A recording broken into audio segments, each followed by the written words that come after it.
Good afternoon student. GTM College Chemistry Department Shifted 2. நம்ம இன்றைக்கி பார்க்க போகிற டாபிக் வந்து பார்த்திங்கன்னா ஆப்டிக்கல் ஐசோமரிசம்.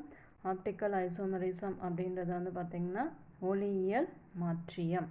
இந்த ஒளியியல் மாற்றுக்கள் வந்துட்டு பெரும்பாலும் இரு வேறுபட்ட வடிவமைப்புகளை பெற்றிருந்தாலும் ஒன்று வந்துட்டு மற்றொன்றின் பிம்பமாக அமையும்.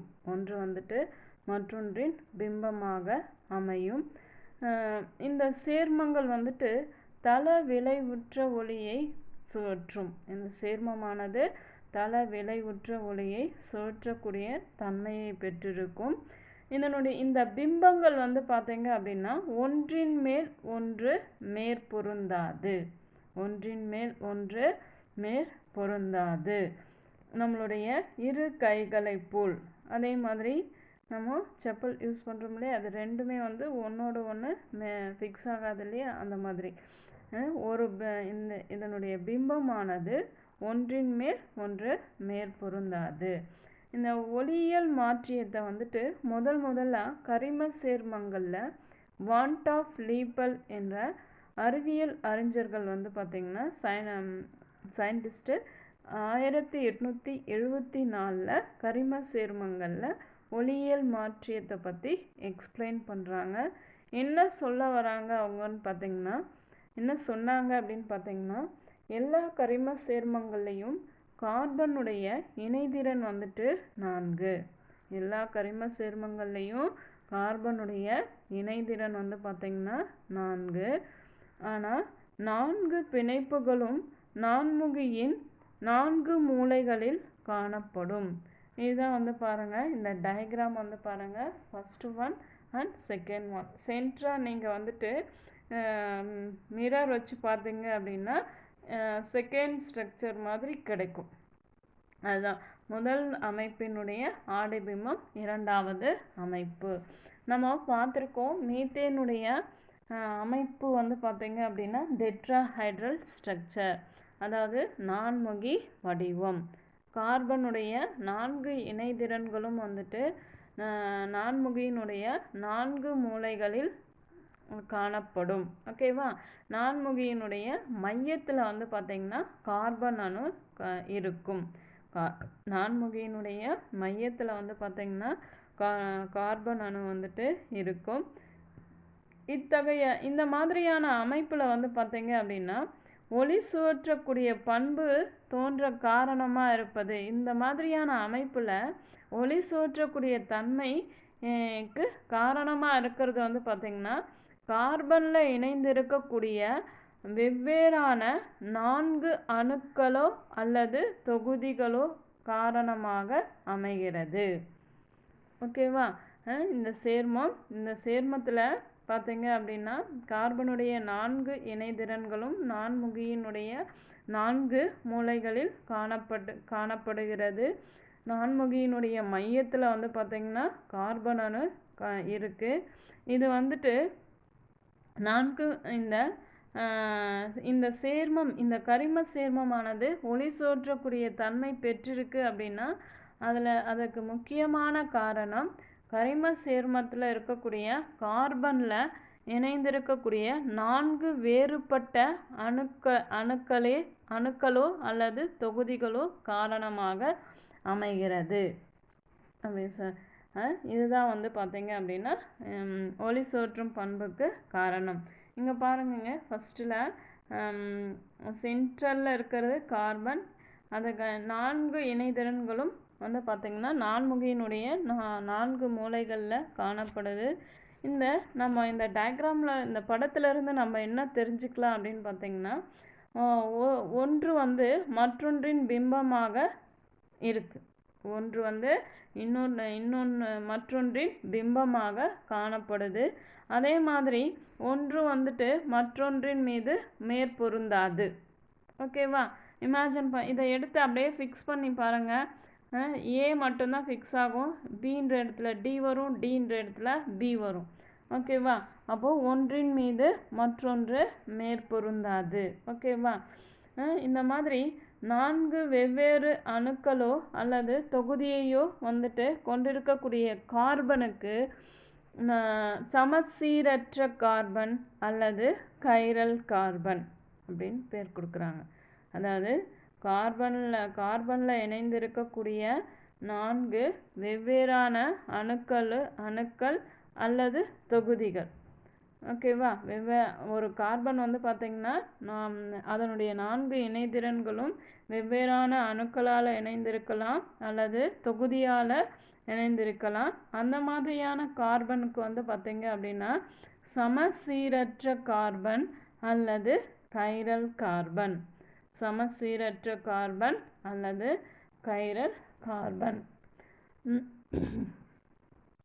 இந்த சேர்மமானது வந்து பார்த்திங்க அப்படின்னா தள விளைவுற்ற ஒளியை வலது புறமாக சோற்றுமே ஆனால், இந்த சேர்மமானது ஒளியை வந்துட்டு வலது புறமாக சோற்றுமே ஆனால், அதாவது கடிகார முள் நகரும் திசையில் சோற்றுமே ஆனால் அதுக்கு வந்து நம்ம என்ன சொல்கிறோம் அப்படின்னு பார்த்தீங்கன்னா டி ஐசோமர் ஆர் ப்ளஸ் டெக்ஸ்ட்ரோரொட்டேட்ரி அப்படின்னு சொல்லுவோம். வலஞ்சுழி சேர்மம். சரியா? அந்த ஒரு சேர்மத்தின் வழியே தள விளைவுற்ற ஒளியை செலுத்துகிறோம்.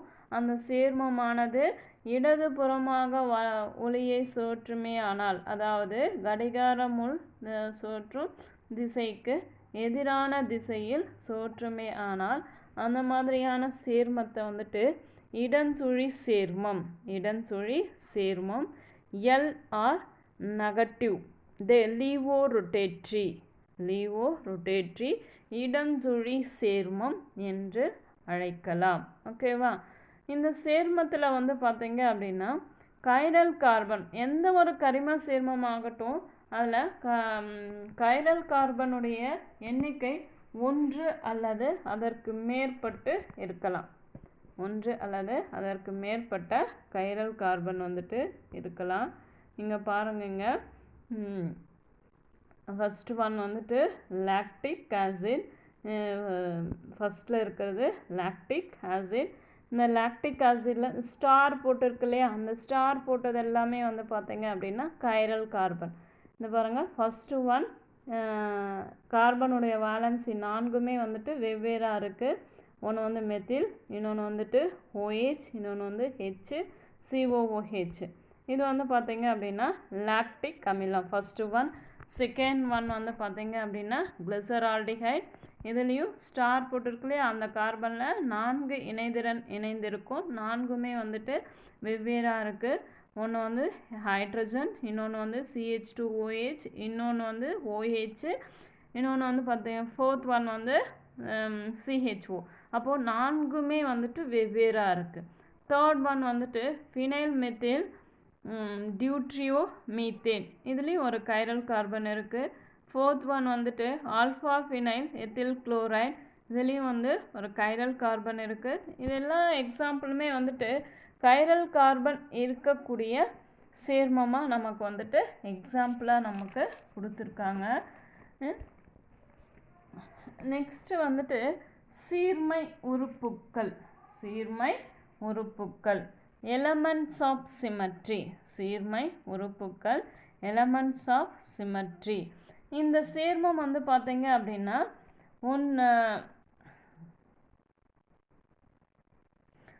அதாவது ஒரு கரிம சேர்மம் ஒன்று ஒளி மாற்றிய பண்பு பெற்றிருக்கணும் அப்படின்னா இதுக்கு வந்துட்டு போதுமான நிபந்தனை வந்து பார்த்தீங்க அப்படின்னா அந்த சேர்மத்தில் வந்துட்டு ஒரு கைரல் கார்பன், அதாவது ஒரு கைரல் மையம் இருக்கணும் அப்படின்னு சொல்கிறாங்க.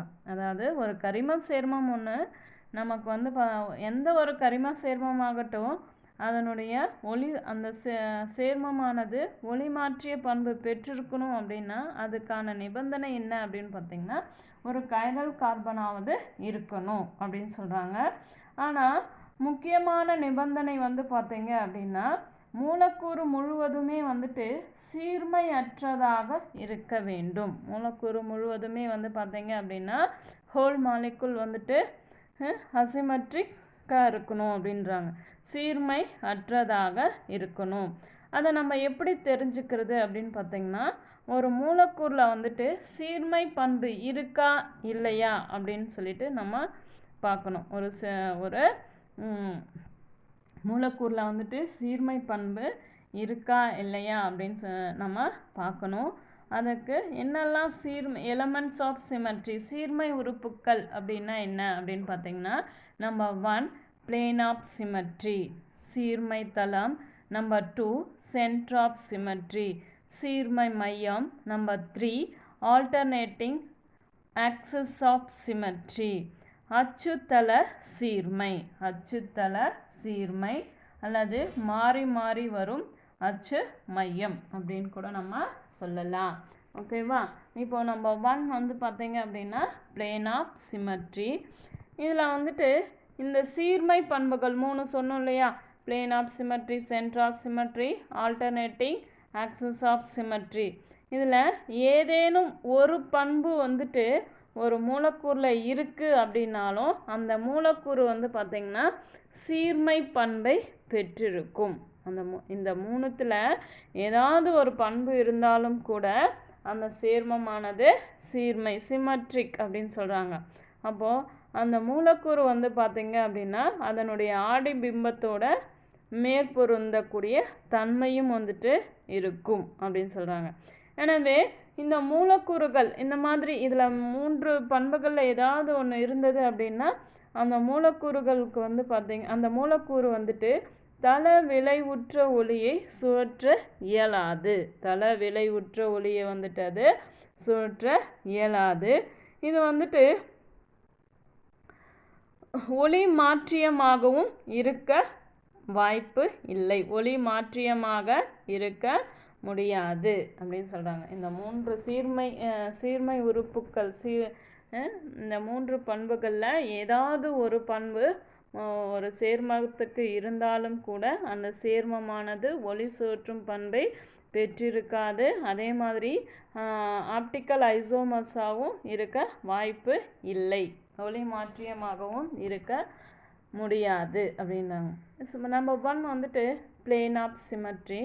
பிளேன் ஆஃப் சிமெட்ரி வந்து பார்த்திங்க அப்படின்னா பிளேன் ஆஃப் சிமெட்ரி அப்படின்றது சீர்மை தளம் அப்படின்னு சொல்கிறோம். ஒரு மூலக்கூறினுடைய அதாவது வழியே செல்லும் கற்பனை தளம். அதாவது இந்த டயக்ராமில் அங்கே பாருங்கள், இந்த COOH, COOH 2 OH H இருக்கு இல்லையா? இது வந்து meso tartaric acid, meso tartaric acid. இது பாருங்கள், இந்த மீசோ டார்டாரிக் ஆசிட். இதை வந்துட்டு சென்ட்ராக வந்து பார்த்திங்க அப்படின்னா டாட்டர் லைனில் வந்துட்டு ஒரு இமேஜின் பண்ணுறோம். இமேஜின் பண்ணும்போது சென்ட்ராக அந்த டாட்டர் லைனில் நம்ம மிரர் வைக்கிறோம். மிரர் வைக்கும்போது வந்து பார்த்திங்கன்னா இன்னொரு பாதி அந்த மிரர் இமேஜாக இருக்குது. ஒன்றினுடைய பிம்பமானது மற்றொரு பகுதிக்கு அதனுடைய ஒரு மூலக்கூறினுடைய ஒரு பகுதி மற்றொன்றினுடைய பிம்பமாக காணப்படுகிறது. இது பாருங்கள், இதை அப்படியே நம்ம ஃபோல்டு பண்ணுறோம். COOHக்கு பொருந்தும், OH மேலே பொருந்தும், H வந்துட்டு H மேலே வந்துட்டு மேற்பொருந்தும். அப்போ வந்து பார்த்திங்க அப்படின்னா ஒரு பாதி வந்துட்டு மற்றொரு பாதியின் மேலே அப்படியே வந்துட்டு மேற்பொருந்தது. ஒரு பாதி வந்து பார்த்திங்கன்னா மற்றொரு பாதியினுடைய ஆடி பிம்பமாக நமக்கு கிடைக்குது. ஓகேவா? அப்போது நமக்கு வந்து நம்மளுடைய இது என்ன அப்படி இதுதான் நம்ம வந்துட்டு சீர்மை தளம் அப்படின்னு சொல்கிறோம். இதுதான் நம்ம வந்துட்டு சீர்மை தளம் அப்படின்னு சொல்கிறோம். அதுக்கான எக்ஸாம்பிள் தான் வந்துட்டு இது மீசோ டார்டாரிக் ஆசிட். ரெண்டாவது இன்னொரு எக்ஸாம்பிள் கொடுத்துருக்காங்க பக்கத்துலேயே.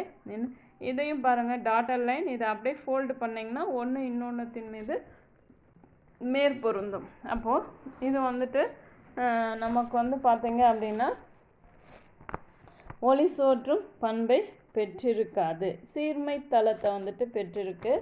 அதே இது L&D isomer, L&D isomer dextro rotatory and laevo rotatory, வலஞ்சுழி சேர்மம் மற்றும் இடஞ்சுழி சேர்மத்தில் இந்த சீர்மை தளம் அப்படின்ற பண்பு கிடையாது. எனவே வந்து பார்த்திங்க அப்படின்னா இது வந்து இந்த சேர்மமானது ஒளி சோற்றக்கூடிய தன்மை பெற்றிருக்கும், D&L ஐசோமர். செகண்ட் பாயிண்ட் வந்துட்டு சென்டர் ஆஃப் சிமெட்ரி, சீர்மை மையம். சீர்மை மையம். இந்த சீர்மை மையம் அப்படின்றது வந்து என்னன்னு பார்த்தீங்கன்னா, இதில் ஸ்டீரியோ கெமிஸ்ட்ரி பொறுத்த வரைக்கும் எல்லாமே வந்து நம்ம இமேஜின் பண்ணணும். சீர்மை மையம் அப்படின்றது மூலக்கூறினுடைய மையத்தில் அமையக்கூடிய ஒரு புள்ளி. மூலக்கூறினுடைய மையத்தில் அமையக்கூடிய புள்ளி. இப்போது அங்கே ஸ்டார் போட்டிருக்காங்க இல்லையா, இந்த ஸ்டாரு இந்த சென்டர்லேருந்து இந்த சிஓஹெச்சுக்கு எவ்வளோ தூரமோ அதில் ஆப்போசிட்டில் இருக்கக்கூடிய சிஓஹெச்சுக்கும் அவ்வளோ தூரத்தில் இன்னொரு சிஓஹெச் நமக்கு வந்துட்டு கிடைக்கும். அதுதான் வந்துட்டு இந்த புள்ளி தான் வந்து பார்த்திங்கன்னா சீர்மை மையம் அப்படின்னு சொல்கிறாங்க. இந்த புள்ளியை தான் வந்துட்டு சீர்மை மையம். இந்த சீர்மை மையம் வந்து பார்த்திங்க அப்படின்னா டிரான்ஸ் சைக்ளோஹெக்சேன் 1,4 டைகார்பாக்சிலிக் அமிலம், இதுக்கு வந்துட்டு இந்த சீர்மை மையம் வந்துட்டு இருக்குது. அதாவது ஒரு மையத்தில் புள்ளியை நம்ம இமேஜின் பண்ணுறோம், அதிலிருந்து ஒரு கோடு போடுறோம், ஒரு கார்பன் கிடைக்குது. அதே தொலைவில் எதிரான திசையில் இன்னொரு கார்பன் இருக்கும், அதே தொகுதி. ஓகேவா, அதுதான் நம்ம வந்துட்டு என்ன சொல்கிறோம் அப்படின்னு பார்த்தீங்கன்னா சென்ட்ரா சிமெட்ரி. இந்த பண்பு இருந்தாலும் கூட அந்த சேர்மமானது வந்து பார்த்திங்கன்னா ஒளி சோற்றும் பண்பை பெற்றிருக்காது. இங்கே அதே இன்னொரு எக்ஸாம்பிள் கொடுத்துருக்காங்க பாருங்கள். இதுலேயும் வந்து பார்த்திங்கன்னா சென்டரில் அந்த ஸ்டார் போட்டிருக்கிறது வந்து சென்டர் ஆஃப் சிமெட்ரி, ஒரு புள்ளி. அதிலிருந்து ஈக்குவல் டிஸ்டன்ஸில் 2 கார்பன் வந்துட்டு இருக்குது. ஓகேவா, இதுதான் வந்துட்டு சீர்மை மையம். தேர்ட் ஒன் வந்துட்டு alternating axis of symmetry. Alternating axis of symmetry வந்து பார்த்திங்க அப்படின்னா ஒரு மூலக்கூறை வந்துட்டு அதை அச்சை மையமாக, இப்போ சென்டரில் ஒரு அச்சை மையமாக கொண்டு நம்ம வந்துட்டு ரொட்டேட் பண்ணுறோம். 360 டிகிரி பை என்க்கு நம்ம ரொட்டேட் பண்ணுறோம். அப்படி ரொட்டேட் பண்ணும்போது நமக்கு ஆரம்ப நிலையிலிருந்து இருப்பது போலவே வந்துட்டு அதே நிலையில் மூலக்கூறு வந்துட்டு கிடைக்குமே ஆனால் அதை தான் வந்துட்டு நம்ம சீர்மை அச்சு அப்படின்னு சொல்கிறோம். சீர்மை அச்சு அப்படின்னு சொல்கிறோம். இந்த மாதிரியான பண்பு வந்துட்டு ஆல்டர்னேட்டிங் ஆக்சஸ் ஆஃப் சிமெட்ரி. இந்த பண்புகள் இருந்தாலும் கூட அந்த சேர்மமானது ஒளி சோற்றும் தன்மையை பெற்றிருக்காது. ஒளி சோற்றும் தன்மையை வந்துட்டு பெற்றிருக்காது. ஓகேவா, இதுதான் வந்து நம்ம காசஸ் ஆஃப் ஆப்டிக்கல் ஆக்டிவிட்டி அப்படின்னு சொல்லுவோம். ஃபஸ்ட்டு ஒன் வந்து நம்ம நெக்ஸ்ட்டு கிளாஸில் வந்து பார்த்திங்கன்னா லாக்டிக் அமிலம் அண்ட் டாட்டாரிக் அமிலத்தினுடைய ஒளியியல் பண்புகளை பற்றி நம்ம பார்க்கலாம். இதில் இந்த ஆல்டர்னேட்டிங் ஆக்சஸ் ஆஃப் சிமெட்ரி சொல்கிறோம் இல்லையா, ஆல்டர்னேட்டிங் ஆக்சஸ் ஆஃப் சிமெட்ரி வந்துட்டு சொல்கிறோம் இல்லையா. இந்த ஆல்டர்னேட்டிங் ஆக்சஸ் ஆஃப் சிமெட்ரி வந்து பார்த்திங்க அப்படின்னா நம்ம வந்து 360 பை n டிகிரிக்கு நம்ம ரொட்டேட் பண்ணுறோம். அப்படி ரொட்டேட் பண்ணும்போது வந்துட்டு அந்த அச்சுக்கு வந்துட்டு செங்கோணத்தில் வந்துட்டு எதிரொலிப்பு செய்கிறோம். அதாவது செங்கோணத்தில் அமையுமாறு எதிரொலிப்பு செய்கிறோம். அப்படி செய்யும்போது ஆரம்ப நிலையில் இருந்தது போலவே அதே நிலையிலேயே மூலக்கூறு நமக்கு கிடைக்குமே ஆனால், அதாவது அது வந்து பார்த்திங்க அப்படின்னா 360 பை n சொல்கிறோம் இல்லையா, n முறையில் வந்துட்டு மாறி மாறி நமக்கு சீர்மை அச்சு வந்துட்டு கிடைக்குமே ஆனால் அதுதான் வந்துட்டு அச்சுத்தள சீர்மை அல்லது மாறி மாறி வரும் சீர்மை அச்சு. மாறி மாறி வரும் சீர்மை அச்சு அப்படின்னு சொல்லி சீர்மை அச்சு என்று அழைக்கிறோம். அதுக்கு எக்ஸாம்பிள் வந்து பார்த்திங்க அப்படின்னா 1,2,3,4 டெட்ராமெத்தில் வளைய பியூட்டேன். ஓகேவா, ரெண்டாவது எக்ஸாம்பிள் வந்து பார்த்திங்க அப்படின்னா ஸ்பைரேன் வகை சேர்மங்கள். இது எல்லாமே வந்து பார்த்திங்க அப்படின்னா ஆல்டர்னேட்டிங் ஆக்சஸ் ஆஃப் சிமெட்ரியை வந்துட்டு பெற்றிருக்கு. இதையெல்லாம் வந்து நம்ம எது பார்த்தோம் அப்படின்னா இது 3 பண்புகளுமே வந்துட்டு எலமெண்ட்ஸ் ஆஃப் சிமெட்ரி, சீர்மை உறுப்புக்கள். இந்த சீர்மை உறுப்புக்களில் ஏதேனும் ஒரு பண்பை வந்துட்டு மூலக்கூறு பெற்றிருந்தாலும் கூட அந்த மூலக்கூறினுடைய ஆடிபிம்பமானது மேற்பொருந்தாது. அது தள விளைவுற்ற ஒளியை வந்துட்டு அதனால் சுழற்ற முடியாது. எனவே வந்துட்டு அது ஒளியியல் மாற்றியமாக அமையாது. ஓகேவா? நெக்ஸ்ட்டு கிளாஸில் வந்து பார்த்திங்க அப்படின்னா நம்ம இன்னும் வந்து லாக்டிக் ஆசிட், டார்டாரிக் ஆசிட் இருக்குது. அதுக்கப்புறம் ரெசுமைசேஷன் இருக்குது, ரெசல்யூஷன் வந்துட்டு இருக்குது. நம்ம நெக்ஸ்ட்டு கிளாஸ் பார்க்கலாம். தேங்க்யூ.